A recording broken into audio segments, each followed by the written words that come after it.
Problem 7 asks, which of the following statements is always true of a rhombus? Well, let's just draw a rhombus to remind ourselves what it looks like. It's a parallelogram with 4 congruent sides. There's a rhombus. Looks like a diamond. Okay, which is always true? So we're looking for this statement that's always true. A, it has 4 right angles. Not necessarily. A square is a rhombus, but a rhombus is not always a square, so it does not always have 4 right angles. Opposite sides are congruent. Well, that's definitely true. Opposite sides of any parallelogram are congruent, so that's the true statement. Let's check the other statements just to make sure we didn't miss something. C says it has exactly 1 pair of parallel sides. No. These sides are parallel and these sides are parallel. As in any parallelogram, opposite sides are parallel. Both pairs, 2 pairs of parallel sides. It is a regular polygon.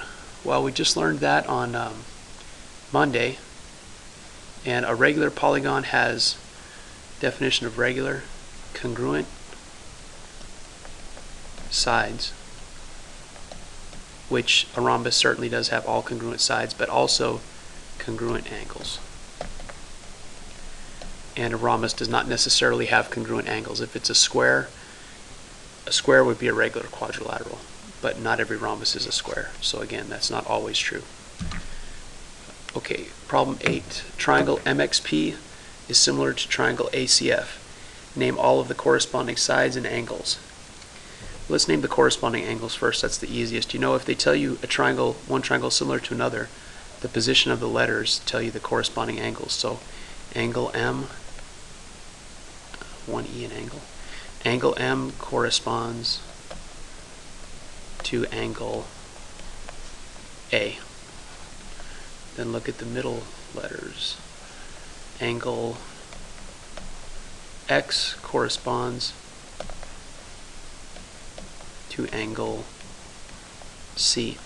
I mean, you could look at that right there and see that's true. Those are the right angles. M and A are the angles that look like they're roughly around 60 degrees. And then the last 2 angles. Angle P corresponds to angle F. The most acute angles correspond to each other. And actually in similar triangles they would be congruent.